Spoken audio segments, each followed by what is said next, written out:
Hello everyone, welcome to my YouTube channel again. This is AP Talks Cricket, and what a week it has been for Indian cricket. Just when it looked like everything is over, suddenly out of nowhere that 1 hour of play it will be written in the history books. Because as for me, for personally, it was one of the best days of my life as a cricket fan. After the T20 World Cup, it is right up there. And today I have got my friend Neha here. She also has a podcast of hers called Never on the Backfoot. And hello Neha, how are you? And firstly, I would like to know your raw emotions, your first emotions on how the whole thing panned out for you. Hi, Anuj. Thank you so much for inviting me. Really happy to be here. Just a side note before we start, obviously, love the work you've been doing on your Instagram Thank you. channel as well as your YouTube. So please keep up with it, and hopefully, we'll see a lot more engagement coming in the following days. As for my Hopefully. raw emotions about this match, honestly, it's been every time I get goosebumps just thinking about it, right? Having watched the match, just catching up with the highlights as well, because this is one of those wins you're going to savor for a long, long time because you just did not see it coming. At the end of day four, I remember having this conversation with a friend, and we had decided that what, I think this is done and dusted. There's no way India is pulling out a win out of this, but you still believed in the team, right? You felt if they could channel that inner Virat Kohli, again referencing a reel of yours, you could possibly see a result that could be in India's favor. And that's exactly what we saw. And that's probably what also makes this win very special, right? It's not about the margin in this case. It's about just going for that win when all the odds were stacked against you, and a very massive statement win, right? To just draw the series 2-all. This is the one point I wish we had more than like a 5 match test series. Remember the days when we had timeless tests and like more uh, like bigger test series and all of that. So imagine something like that. But that's me just probably going on a tangent. But honestly, just very happy with the win, and maybe see a lot more wins like this, right, under the GG and Shubman Gill era. So, talking about the equation 35 runs, 4 wickets, we knew that, okay, Chris Wokes had his hand in a sling, but at the end of the day, it's just 35 runs, and Gus Atkinson had 100, and plus England were getting the heavy roller. I thought was completely worked up that night. I was like, can this go any further wrong for India? Because you had the whole cauldron. Suddenly Oval had become Wankhede Stadium, just Indian supporters everywhere, cloudy skies, balls seaming around, whooping around, and suddenly they call it stumps. So England have another chance at the heavy roller. And I was checking Twitter as well. Several England fans were so happy, and I was like, yeah, just like the 2019 World Cup, once again luck has favored England. So, from there, how do you think the players pick themselves up basically? It wouldn't have been easy. I'm sure like there was a lot of debate that they will get a night's rest, but I don't understand that because they were in momentum at that point. So, you know, what different do you think the players would have done to, come out of that? I think Anuj, in all fairness, a lot of the credit has to be given to Gautam Gambhir and Shubman Gill, right? I think the duo have been scapegoated, thrown under the bus, just criticized a lot. But then I think that just instilled, that sort of a mindset in the team that we will go for the win, irrespective of what the situation is, and probably even just that. I wouldn't call it exactly basketballing sort of attitude where you're just playing very careless cricket. It just seems very well orchestrated, and at any point, it just felt like, what's the worst that could happen, right? We just end up losing the test, but at least we've probably given it our all. I mean, just see India's second innings, right? I mean, get to that 396 was massive because the first innings clearly did not pan out the way you wanted. A lot of soft dismisses, things just not going according to plan. But for the Indian team to again just regroup and come so strongly in that second innings, they believed in themselves that this would be a very good target for England, even though they're playing at home. I think it's just that belief, Anuj. There's no other way to possibly, put it in play. Because if we had Virat Kohli present in this team, it'd be like, yeah, it was this man. He channeled everyone's energies and just got them to, eventually go for the win. But then, honestly, I think it's just, the Shubman Gill era that we all are in. I hope this is the start of many more, wins that we see in Sena countries as well. You don't want this to be, flash in the pan sort of a performance. But even just talking about Chris Wokes, right, coming out with his injured arm, I think it was such a risky thing to do. He could have further risked his injury and aggravated even more, right? But it could be also seen as a way of showing his bravado, his bravery, and all this, just putting yourself on the line for the team as well. Fortunately, nothing happened. Like the injury didn't get aggravated, but still, you'd look at it and just probably salute how he came out. Reminds me of Rishabh Pant doing a similar thing in the previous Test match as well. Probably drew his inspiration from there. But I think Anuj, you will agree with me, right? This team just seems to be made very differently, like cut from a different cloth. Just wants to put themselves out there, and they're just not, phased by the opposition. I think that's a very interesting characteristic trait of this team. Yeah, and you brought me beautifully to my next point. When you said about uh, no big names, no experience, such an inexperienced team, no Rohit Sharma, no Virat Kohli. In this test match, no Jasprit Bumrah, no Rishabh Pant. Probably the two biggest match winners in the current team. So, it takes a different level of, I consider this a series win. Like we are being England right now, celebrating moral victories, but yeah, but this is a series win. Like, if you give, if you, England will be deflated right now. They would be like, if we cannot beat an Indian team in the two games that Jasprit Bumrah didn't play, no Rohit, no Virat, Rishabh Pant didn't have a massive contribution at Edgbaston where India won. So how are we going to thrash Australia in the Ashes? So that would be their mindset. So I would love to take this moral win, and yeah, man, it's brilliant how it has all panned out, from absolute hopelessness at 301 for three to just, you know the way Harry Brook and Root batted, and from there to cause the turnaround with basically two and a half bowlers, because your spinners were ineffective on that pitch. And Prasidh Krishna and Akashdeep together, I would consider 1.5 because of their effectiveness. So, to do it with two and a half bowlers is just extraordinary. But yeah, talking about uh, that you spoke about the mentality that Gautam Gambhir has brought in. Very tricky question right now since we have won. Do you think this win has saved his job as a test coach? Because it could have been 9 losses out of 13 tests. That is like Greg Chappell era comparison. So what do you think about that? I mean, yeah, no, so I think you've really, posed a difficult question here. Something that I was thinking about, had India gone on to lose the test match, probably, the chatter and the murmurs of sacking Gautam Gambhir would probably be a lot louder than it is right now. But I think, just riding on this win, at least momentarily, people won't bring that aspect up. But somewhere I think it's also, something India could experiment in the future, right? Can we probably have split coaches for each of the formats, right? Because probably Gambhir brings a lot more value, say in your shorter formats as opposed to the longer format side of things. So I think this win would definitely shut his critics for a while. But then we're really going to have to see how this WTC cycle pans out. I mean, probably before the next time we have a conversation, we could see a change, right? Again, I think during the test series itself, we saw how there were a lot of conversations about sacking a few members of the support staff. Maury Mockle, Ryan Tender's-Cut, and how all of their jobs were under scrutiny as well. So yeah, Anuj, I think it's definitely us being in a very interesting juncture, right? Will India go in that sort of direction? Because it's a new look Indian test side, right? We don't see a lot of the old guards still being present in that team. So the mindset clearly is getting you those results, but maybe the philosophy could come under this scanner, because through the series too, right, we saw how Abhimanyu Ishwaran didn't get a single opportunity, and even Kuldeep Yadav, right? I think you've also spoken about this in one of your reads, like why did he get a Yes. single test match? Like he had so much to offer. So there are a lot of glaring questions that could be possibly posed, but at least for now, I think man's job is safe, and people will probably forget about it.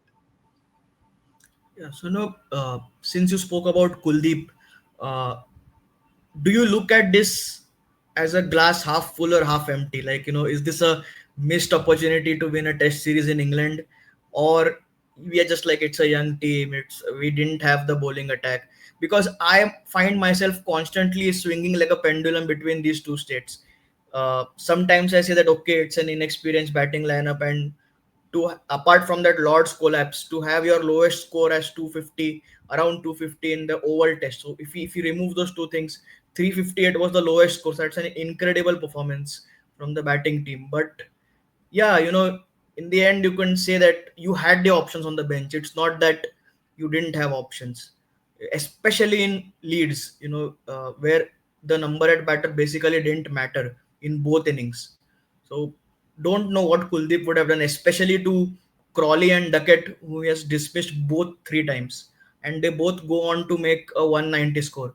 I have done a podcast with Kuldeep's coach recently, and I'm going to upload that too. And he was very clear. He said that Kuldeep is the best Indian spinner ever after Ashwin. That is what he said. So, and then he said that Kuldeep Yadav is the only spin bowler in India who has to prove his batting to get into the team. So, what do you think about that perspective? Is he right, or do you have a different perspective on that? I mean, I'll address this probably in two ways, Anuj. First things first, I think had someone told me before the start of the five-match test series that India would actually draw the series 2-all, I take it any day, right? Because you'd rather have a 2-all rather than India losing say a 4-1, a 3-2, and all that. It just hurt a lot more. But again, coming to the whole aspect of Kuldeep Yadav not getting chances, I completely agree with you that there were opportunities in the series where we could have probably slotted him in, right? Because the conditions would have probably favored having that sort of an extra spinner. And Kuldeep Yadav, man, when he burst onto the scene, we thought he was going to be the next big thing. For the longest time, we did want that, the left arm sort of a bowler. He has that whole Chinaman variety. Then why wasn't he used enough? But again, a lot of people have arguments about him not fitting in the scheme of things. You already have Ashwin, Jadeja, and him not being in that pecking order. But now Ashwin is out of the equation. You still have someone like Kuldeep Yadav there. Why wasn't he given the opportunity? Is it because you're grooming someone like Washington Sundar to be the next Ashwin? Again, I think it's a very difficult comparison, right? You've had Ashwin who served the country for such a long period of time. He has his own class, but then just immediately getting in someone like a Washington Sundar to the setup to exactly play like a like for like role to replace and just bring in the same qualities is a lot to ask for. And that's when your heart really goes out to someone like Kuldeep, right? Because how much more should you do? Like, you've been in the pecking order and the hierarchy for the longest time, and you still don't get a look in. And this is a five-match test series we're talking about, and conditions where Kuldeep has actually done well, right? So again, not a lot to say here. I really agree with what the coach has to say, that he's probably one of the best spinners we've had, but India has just used him so bizarrely, for the lack of a better word, that it really, really baffles me. And I hope at least in the subcontinent tests that we play here, he gets his due. Because again, you see, the likes of Akshar Patel getting probably thrown in the scheme of things. And then again, you have to figure out what that team combination looks like. But then at this point, I think Kuldeep Yadav would be probably a little dejected. You start second guessing, right? As cricketers too, your psyche gets affected when you don't get to play at all. This is such a long tour, right? But it's, I think, just one of those cases where a good spinner doesn't get an opportunity. Yeah. Yeah, and talking about another player who we may not see in the home series, Karun Nair, he had a crucial 57. So that 50 kind of justified his selection as the extra batter. We could have been bundled out for 170, 180 instead of without him. So, do you think that his time is done in the Indian Test team, or should he get an opportunity at least as a backup batter in the home season? Because we have four tests coming up: two against West Indies, two against South Africa. Again, Anuj, I think this is an interesting debate, right? The one player who just constantly gets discussed about has to be Karun Nair. I think he's gotten enough opportunities in this series. Man has kind of made a statement, I think, especially in this final test, the first innings, when he got to that 50, you could see how much it meant to him, right? Coming after a long hiatus, almost a good, what, 9 years or so, just not being a part of that setup would have obviously been really tough for him. But piling on the runs, working so hard in this game, did so well for Vidarbha, kind of cement his place. I'd still probably say, he can be in the scheme of things for the test team, right? He can still be that sort of an extra batter. And it also goes to show that the BCCI and the think tank really values domestic performances. It's not like, hey, just, for the sake of it, they are included and then never taken into consideration as well. But Anuj, I think it's also very dependent on how the other batters are performing, because the kind of position that Karun Nair is playing at, coming in sometimes at number 3, number 5, and like number 6 and all that, you still have other options as well, right? When we start playing home test matches, do you start taking someone like a Sarfraz Khan into consideration? You have Shreyas Iyer as well, who's probably knocking at that door. So Karun will have to do a lot more if he gets opportunities in India, especially in the very first few opportunities. Otherwise, it's going to be really incredibly difficult for him to, kind of salvage his place, because age is clearly not on his side, and with this think tank looking to invest in probably younger talents, the time might be running out for Karun Nair, but at least this performance would have given him some sort of solace, right? The last he scored a 50 was when he did end up going on to score that 300. So this 50 will keep him in good stead for now. But hopefully, it's again not a one-off performance where it just fizzles out after a point in time. Just looking at the way kind of paces his innings, the temperament and technique he has, right? I think we had a lot of expectations because he has played in the county circuit as well. We got to see a good glimpse of what he is capable of. The series didn't exactly, see him amongst the runs, but at least good enough to, cement his place for a few more test matches going ahead. Unless, of course, they take radical calls and we're just left wondering as to what is happening. Yeah. Uh, then talking about the big hits from this series, Shubman Gill with 754 runs, uh, Siraj with 23 wickets, uh, and then the unsung heroes, like I would call KL Rahul and Jadeja as the two really unsung heroes. Their impact was probably a lot more than what it is seen at, because they came in crunch moments, and it's not easy to negotiate the new ball in England. So what would you say about these four performances in particular? They have been consistent, and one of the main reasons why we have stood out in this series. Absolutely, Anuj. I think you pretty much answered your question, right? I would really be again, in a position where I'm underqualified to talk about either of them. Let's probably start off with Shubman Gill, the captain himself, right? A lot of people felt, coming in with that Prince tag, you want him to, again perform like Virat Kohli. But again, he's someone, who took his time, who eased into that role, understood a lot about himself probably as a captain and as a batter, right? He was just phenomenal. I think that knock of 269 is something we will keep watching on loop because it doesn't happen every day. It looked like the man was in that flow state where he was, just scoring runs for fun, literally toying with, the England attack. This is again not to take away from, the prowess that England has in their bowling department side of things. So Shubman Gill has really made a good case for himself, right? He's not just a captain who leads, but it's also doing the talking with his bat. So I think he will remember the series very very fondly. And for a lot of people, who are into romanticizing it, they're like, yeah, this is like the perfect succession plan, like passing of the baton from Virat Kohli to King Kohli to Prince Shubman Gill. So I think a lot of fans will be happy in that regard. But Shubman Gill, the battle and the captain, has impressed quite a lot. And KL Rahul, right? I mean, again, the way the man is used by the team, constantly as a floater. Make him open, he opens for you. Ask him to come in, in the middle order, he does it for you. Occasionally keeps for you as well. I think, KL Rahul has just made a solid case for himself as an opener, because when you have someone like a Yashasvi Jaiswal at the other end, you need someone who's very calm, is able to hold their ground. Yashasvi Jaiswal is known to get you those 5 starts, but if you have that calm presence at the other end, it really helps things, right? And that's where I think KL Rahul has done a fantastic job. Quite literally, I think even sealing his place for the future as well. So very impressed with how he kind of performed. And talking about Siraj again, I think he deserves to be the toast of the town. Constantly trolled, constantly abused by people, and often his workload is not spoken about enough. Right? I just remember reading the stat where Siraj has been, like, I think bowling the most number of balls ever since I think like 2024, like more than say the Yes. likes of Bumrah, Stark, Cummins, and every single other bowler in that list. We just don't talk about him enough. I mean, all of us are scared, the moment we utter the injury word, what if he is back to NCA and all of that. But ever since he's made his debut, he's been quite formidable, right? Has struggled to, kind of cement his place in the limited over side. But in red ball cricket, Siraj is an absolute beast, can really get under the, skin of the batters, does his thing so beautifully. No complaints whatsoever. I think this is a series that really, kind of was the part was the point from where he could just come out of the shadow of all the other bowlers of Bumrah and everyone, right? Just staking a claim that hey, I've consistently performed and this is where I actually belong. So genuinely very happy for Siraj. Hope he continues to grow from strength to strength. Whatever we did get to see of him in IPL, I was very you know, convinced that yeah, this is just IPL. He did well. Maybe Test series, maybe he could possibly struggle or something. But then again, each session, right, we could see him get better and better, just be able to deliver. In fact, the last ball he bowled, to get that wicket and ensure India's win, he was bowling at it was a 140 kilometers plus delivery, and I'm like, man, he's Incredible, yeah. such a machine, right? So, I mean, obviously, I think they have to be the architects of India's win, not just in this test, but whatever wins we did end up registering through the series as well. And as I rightly said, even Jadeja, right?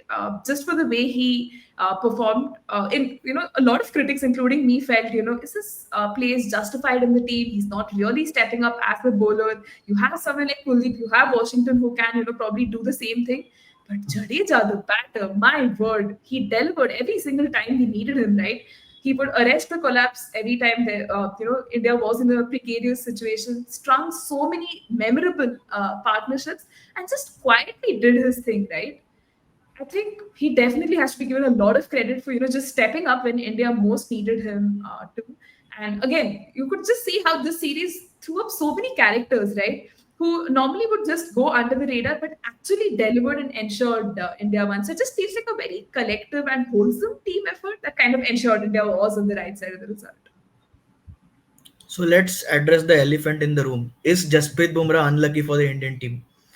What is your take around all this workload? Because I remember I made a video on that, explaining how workload is different for a 4 overs spell in an IPL game where you get 3 days rest per game, to a different different heat, different, it's completely different. So my stance on that is clear, that we should just use Jasprit Bumrah like a treasure. And in fact, it's kind of good that you are preparing yourself for 3 4 years later, where you will have to live in a world without Jasprit Bumrah. So if out of 2 out of 5 tests you are getting that experience from now, then you better, as you say, you better make it count that way. That get more pacers around Bumrah, so that A, he will get more support, and B, whenever he is not available, you will still win test matches. I still felt that we were like very close to burning down Siraj to the ground. We were very close to do that. So many overs. So it's not exactly that Bumrah is unlucky, or that we are, and neither is the fact that we have enough bowling resources, because Akashdeep had a once in a lifetime game in Edgbaston. Again, 17 wickets shared between two pacers. So then those things don't happen again and again. So I personally feel like 30-40% of me feels that India were lucky to get away with 2-2 after the kind of bowling attack that they fielded. They could have easily lost the game at over. That's the thing. So yeah, what is your thought on whole Jasprit Bumrah thing and India's fast bowling reserves in general? Anuj, I think this is such a pertinent and important question that you've asked, because Jasprit Bumrah, as you rightly said, is a treasure. You have to use him properly, because you don't want another situation like the BGT where you just bowl him, over bowl him, and just exhaust fatigue and break him down, because that's Yeah. ideally not how the situation should be, right? You can't entirely put your trust on one bowler and expect him to deliver match after match, game after game. You have to rest him. And again, it's not Bumrah's own decision, right? I'm just going to play 3 matches, 2 matches. It is coming from a very scientific place. He has spoken to his team of doctors. There are physios. There's the entire medical team that's come to a conclusion that we are doing this. In fact, the device that they wear in their hand, the Whoop, gives them exactly what the recovery rate is like. How are they just acclimatizing to bowling that many overs and all of that. It's again coming from a place of knowledge. It's not just coming on the base of vibes, like yeah, we're just going to have him play 3 tests and surprise England and throw him into the cauldron whenever the situation kind of demands it.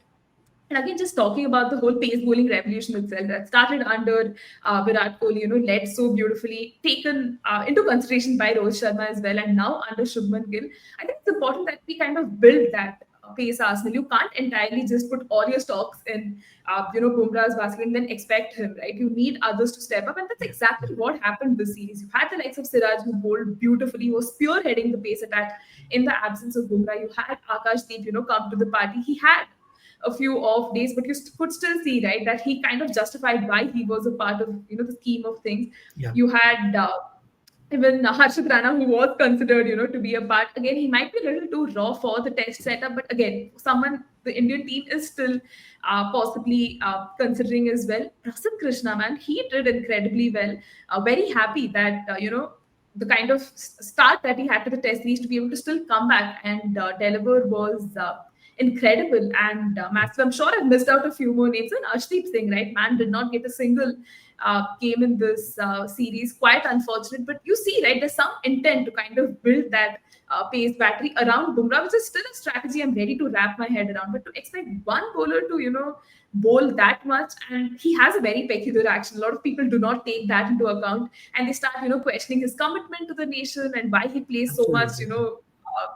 limited overs cricket. Why does he play a lot of, cricket for Mumbai Indians in the IPL and all of that? It's different ball games. It's literally as simple as that, and it's.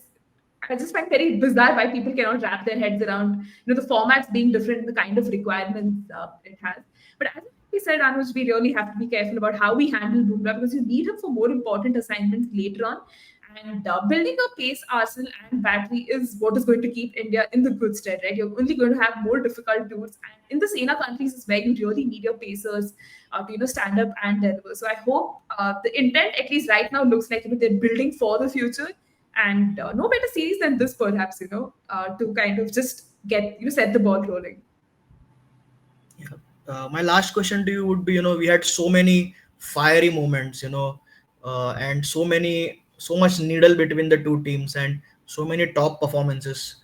But I would like to know what are the top three moments, so ranking from three to one. Just moments. It could be anything. It could be a delivery. It could be an altercation. Something that kind of stood out for you. Like when 1 year down the line, I say India versus England, that is what you will remember. I think this is an interesting one, Anuj, because there's just been so many moments in this test match. I think the banter started probably a little later on in the series, but you still got to see something, right?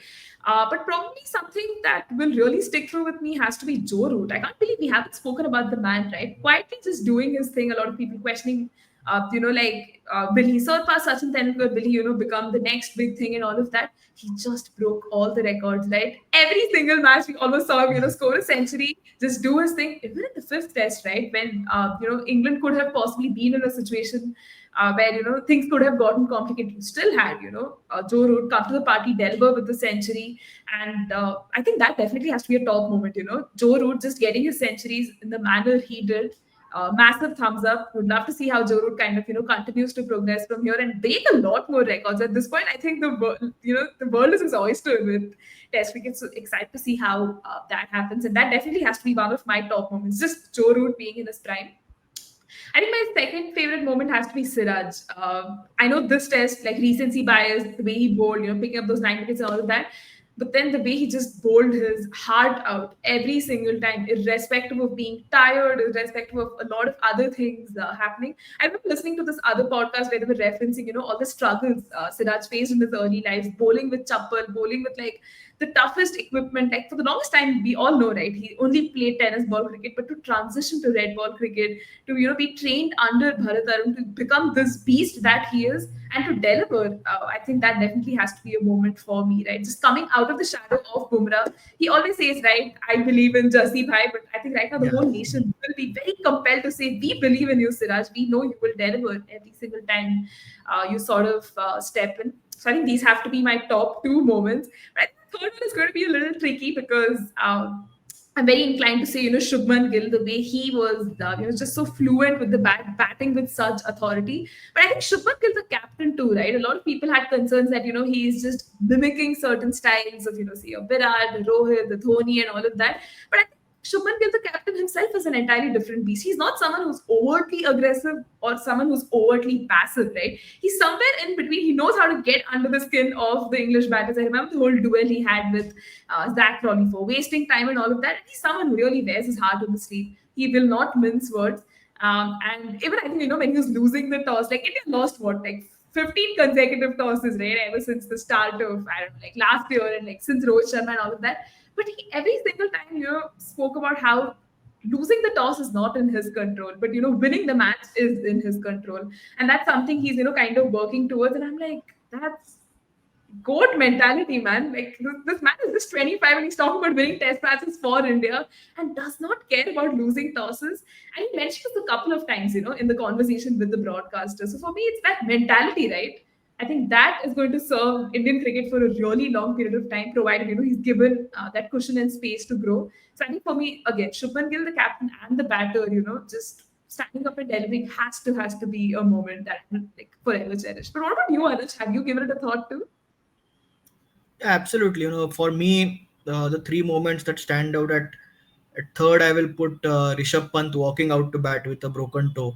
That was really, really heartening to see. It's not that easy as people make it. A lot of trolls were made about, oh, Jurel will do the keeping, he will do the easy work of batting. Well, people have to take their bats and go out and play and show if it's that easy. That was the third moment for me. Second moment, uh, I was very close to putting the Lord's heated argument thing, but I think that worked against Shubman Gill.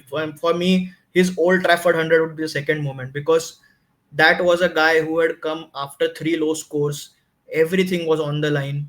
There were talks about him going past Don Bradman in that series, Don Bradman's record of 800 plus runs. But then suddenly those were gone. He was suddenly this guy who had lost his focus because of the altercations and because of the heated exchanges. It was seen in that Lord's test and the way he left the ball and got trapped in front. So for him to from 0 to 2 build a partnership and then score 100, for me that was the second one. And the top moment has to be the last day of the test match. you know uh, Everything, all the odds were against India. Heavy roller. They say about they say about fresher bowlers, but they don't say the fact that Brendan McCullum also had a plan. you know uh, Staying there and sending your players with drinks to tell them that is different to having a day of complete rest and a night to prepare about what can we do. And they came out with a plan. You saw the first two deliveries, they smashed for boundary. So I was initially convinced that in the 3.4 overs to a second new ball, they are going to go for it. They are going to try and take down as many runs as possible. But the way India fought back, the way India made the ball talk, and we have spoken so much about Siraj, but Prasidh Krishna, after all the, including myself, I had doubted him. The way Prasidh bowled, it was just brilliant. The way he set up Josh Tongue, sending the fielder back so that to show that he's bowling a short delivery, and then just it was so beautiful from his side as well. Yeah, he earned a couple of deliveries, full tosses on, but that happens under pressure. So I will say the Jugalbandi between Siraj and Prasidh was the number one moment of the series. For me, that kind of, because everything was on the line. And as Nasir Hussain said, that 3-1 to England would have been an absolute travesty had it happened, because it was not fair for India to not take anything from the series. Yeah. So thank you so much, Neha, for your time. And thank you. We will have so many podcasts in the future as well on your channel, on my channel.